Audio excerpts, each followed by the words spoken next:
नमस्कार दोस्तों, आज है पंचायती राज दिवस। जब हम पंचायत की बात करते हैं तो दिमाग में सबसे पहले आती है गांव की वो मिट्टी की सौंधी खुशबू। सही मायने में भारत हमारे गांव में ही बसता है और वहाँ का खाना, अरे वाह, उसका तो कोई मुकाबला ही नहीं। मिट्टी की हांडी और चूल्हे की धीमी आंच का अपना ही एक सुकून होता है, एक ऐसा स्वाद जो हमेशा से हमारी रसोइयों का हिस्सा रहा है। इसी सिंप्लिसिटी को गांव की कुकिंग और भी खूबसूरती से दिखाती है। ना कोई दिखावा, ना ज्यादा तामझाम, सिर्फ असली मसाले और ढेर सारा प्यार। वही रस्टिक फ्लेवर, वही देसी अंदाज। तो आज इस खास मौके पर क्यों ना हम अपने किचन में वही पुराना मैजिक वापस लाएं। गांव के स्वाद का जश्न मनाने के लिए पेश हैं कुछ बेहतरीन देसी डिशेस।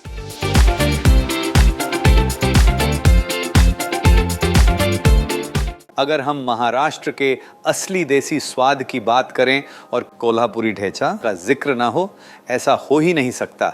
ये सिर्फ चटनी नहीं है, बल्कि कोल्हापुर की शान है, वहाँ के लोगों के जज्बे का एक तीखा हिस्सा।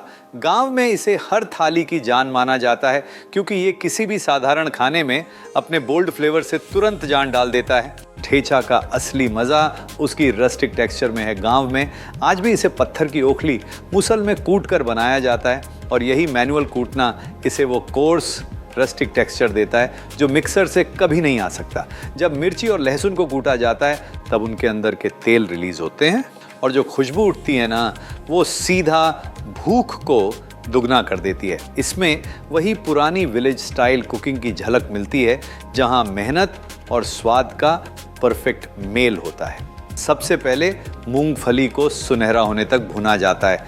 ये स्टेप बहुत ज़रूरी है, क्योंकि अच्छी तरह भुनी मूंगफली ठेचा को उसकी खास नटीनेस देती है और मिर्च के तीखेपन को ब्यूटीफुली बैलेंस करती है। उसके बाद लहसुन और ढेर सारी तीखी हरी मिर्चें डाली जाती हैं। यही इसका असली बेस होता है। अगर आपको तीखा कम चाहिए तो मिर्च के कुछ सीड्स निकाल दें, और अगर हल्की स्मोकी डेप्थ पसंद हो तो 2 से 3 मिर्च को सीधा फ्लेम पर हल्का रोस्ट करके डालना। फ्लेवर तुरंत एलिवेट हो जाता है। इसे खाने का सबसे बेहतरीन तरीका है गरम गरम ज्वार या बाजरा की भाकरी के साथ।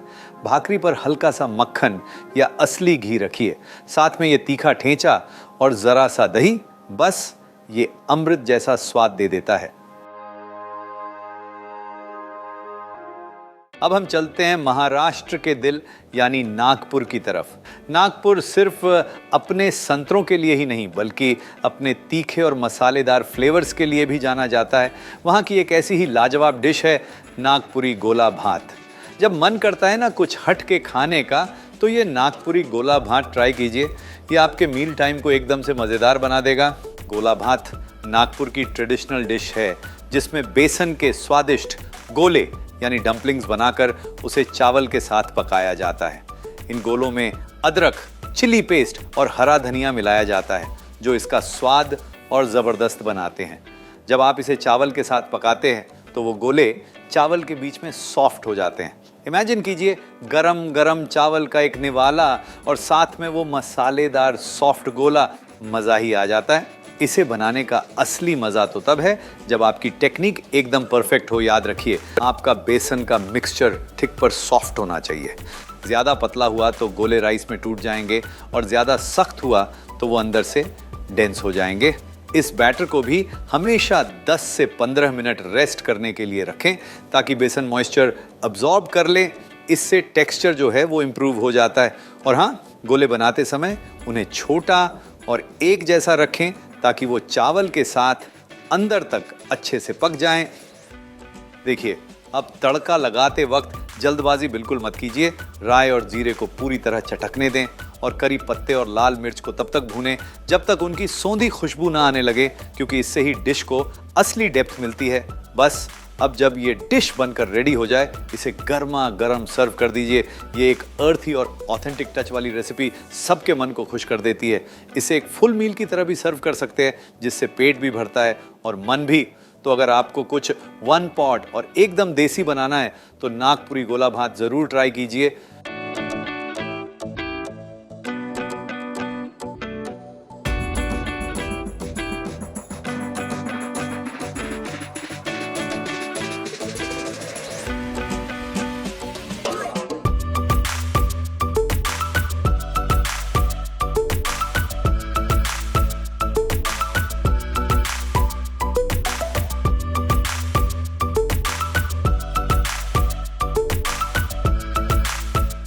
देखिए, गांव में जब भी पूरण पोली बनती है तो इस आमटी का बनना तो पक्का होता है, बिना इसके पूरा मज़ा ही नहीं आता। सही पहचाना वो है येलवणी आमटी, कुछ लोग इसे कटाची आमटी भी कहते हैं। और इसकी सबसे खूबसूरत बात यह है, ये पूरण पोली के लिए उबाली गई चने की दाल से निकले हुए सुनहरे पानी से ही तैयार होती है। इसलिए गांव में आमटी पूरण पोली के साथ बनती ही बनती है। ये रेसिपी साफ दिखाती है कि गांव की रसोई में हर चीज़ का पूरा सम्मान होता है और हर चीज़ का इस्तेमाल सोच समझ कर किया जाता है। और यही सोच हमारी ज़ीरो वेस्ट परंपरा को पीढ़ी दर पीढ़ी आगे लेकर जाती है। इस आमटी का स्वाद इतना कॉम्प्लेक्स और बेहतरीन है कि आप दंग रह जाएंगे। हल्की खट्टी, हल्की मीठी और हल्की तीखी, एकदम परफेक्टली बैलेंस्ड। चलिए अब आपको कुछ खास बातें बताता हूं जो इस आमटी को और भी लाजवाब बना देती है। सबसे पहले नारियल और प्याज को सिर्फ हल्का सा नहीं बल्कि अच्छे से रोस्ट करें जब तक उन पर वो डीप ब्राउन या हल्के ब्लैकन स्पॉट्स ना आ जाए। यहीं से वो असली स्मोकी फ्लेवर आता है। बस ध्यान रहे कि पूरा जलकर काला ना हो जाए। फिर उन्हें गुनगुने पानी में कुछ देर भिगो दें, इससे वो सॉफ्ट हो जाते हैं और उनकी एक्स्ट्रा कड़वाहट निकल जाती है। और हाँ, जो बहुत ज़्यादा जली हुई आउटर लेयर होती है उसे ज़रूर निकाल दें। पेस्ट बनाते वक्त उसे एकदम फाइन और क्रीमी पीसें, क्योंकि इसी से आमटी को एक रिच और वेलवेटी टेक्सचर मिलता है। और सबसे ज़रूरी बात, जब मसाले को तेल में डालें तो थोड़ा पेशेंस रखें। इसे तब तक पकने दें जब तक साइड से तेल ना छोड़ने लगे। जब मसाला तेल छोड़ता है ना, तब समझिए कि वो कच्चापन निकल गया और फ्लेवर एकदम डीप हो गया है।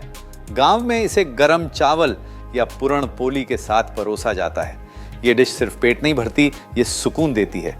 आमटी की हमारी पुरानी परंपराओं और गांव की सादगी का एक लाजवाब नमूना है।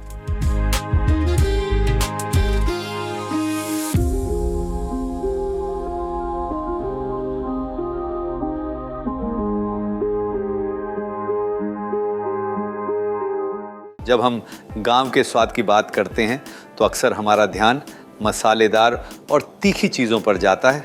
लेकिन आज मैं आपको ले चलता हूं महाराष्ट्र के खूबसूरत कोंकण किनारे, जहां की हवा में नारियल की मीठी खुशबू है। वहां का एक बहुत ही अनोखा और प्यारा नाश्ता है कोलाचे पोहे। अब आप सोचेंगे, पोहे तो हम रोज़ खाते हैं, इसमें नया क्या है? अरे भाई, ये वही कांदा बटाटा पोहा नहीं है। ये पोहे ड्राई नहीं होते बल्कि नारियल के ताज़े दूध यानी कोकोनट मिल्क में भिगो के बनाए जाते हैं। कोंकण के गांव में नारियल की कोई कमी नहीं होती, इसलिए वहाँ के हर खाने में एक प्राकृतिक मिठास और रिचनेस होती है। देखिए, इस डिश में हमेशा मोटा या थिक पोहा ही इस्तेमाल करें, क्योंकि पतला पोहा नारियल दूध में जाते ही बिल्कुल मशी हो जाएगा। पोहा धोते वक्त भी बस एक बार जल्दी से रिंस करें और पानी निकाल दें। उसके बाद बस रेस्ट करने दें। इससे वो बिल्कुल सॉफ्ट हो जाएंगे और सॉगी भी नहीं लगेंगे। और हाँ, अगर हो सके तो एकदम फ्रेश और गाढ़ा नारियल का दूध यूज़ करें, क्योंकि ताज़े दूध का बेस नेचुरली ज़्यादा रिच और हल्का सा मीठा होता है, जो पैकेज दूध में थोड़ा कम मिलता है। सबसे ज़रूरी बात, गुड़ और इमली का बैलेंस, उसे थोड़ा थोड़ा करके डालें और टेस्ट करते रहें। अगर गुड़ ज़्यादा हुआ तो ये मिठाई बन जाएगी और इमली ज़्यादा हुई तो स्वाद बहुत शार्प हो जाएगा। हमें एकदम परफेक्ट बैलेंस चाहिए। ये डिश उन लोगों के लिए परफेक्ट है जो लाइट पर सोलफुल खाना एंजॉय करते हैं। सिंपल इंग्रेडिएंट से बनी लेकिन स्वाद अनफॉरगेटेबल है। हर बाइट में वही गांव वाला कंफर्ट और अपनापन। अब बात करते हैं एक ऐसी सब्जी की जिसे अक्सर लोग बोरिंग समझते हैं, गिलका यानी स्पंज गोर्ड। पर दोस्तों, गांव में इसका जो गिलक्याच बनता है ना, उसे खाने के बाद आप बैगन का भरता भूल जाएंगे। विलेज स्टाइल कुकिंग की यही तो खूबसूरती है, साधारण सी चीज़ों को एकदम नेक्स्ट लेवल बना देना। कोई इनसे सीखे। चलिए आपको इसे परफेक्ट बनाने के कुछ शेफ सीक्रेट्स बताता हूँ। देखिए, सबसे ज़रूरी बात, गिलके को कभी भी ओवरकुक मत कीजिए। इसे बस तब तक पकाना है जब तक ये सॉफ्ट ना हो जाए। अगर ज़्यादा उबाल दिया ना तो ये वाटरी हो जाएगा, इसकी नेचुरल मिठास ख़त्म हो जाएगी। पकने के बाद अगर थोड़ा एक्स्ट्रा पानी दिखे तो उसे निकाल दें। और हाँ, जब आप इसे मैश करें तो बिल्कुल पेस्ट मत बना दें।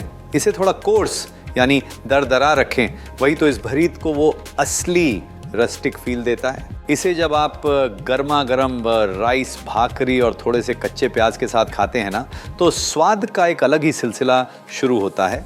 वो प्याज का करारा क्रंच और गिलके का अर्दी स्वाद जब एक साथ मिलते हैं तो ऐसा लगता है मानो वक्त रुक सा गया हो। आपको सीधा अपने गांव के उन हरे भरे खेत और पेड़ों की छांव याद आ जाएगी, जहां सुकून का मतलब है अच्छा खाना।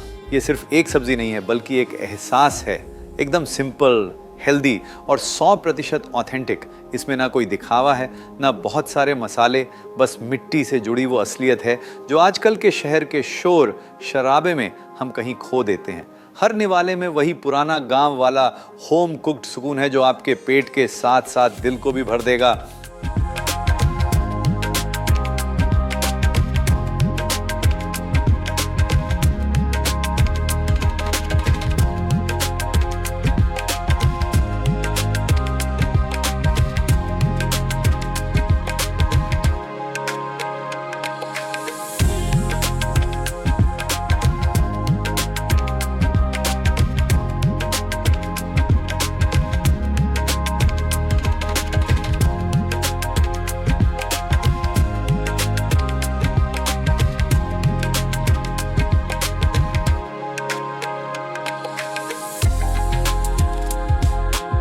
इस पंचायती राज दिवस, इन देसी स्वादों के साथ अपने रूट्स की तरफ एक कदम बढ़ाइए। चूल्हे की धीमी आंच और पुराने तरीकों का ये सुकून दिल को एक अलग ही गर्माहट देता है। हैप्पी पंचायती राज दिवस।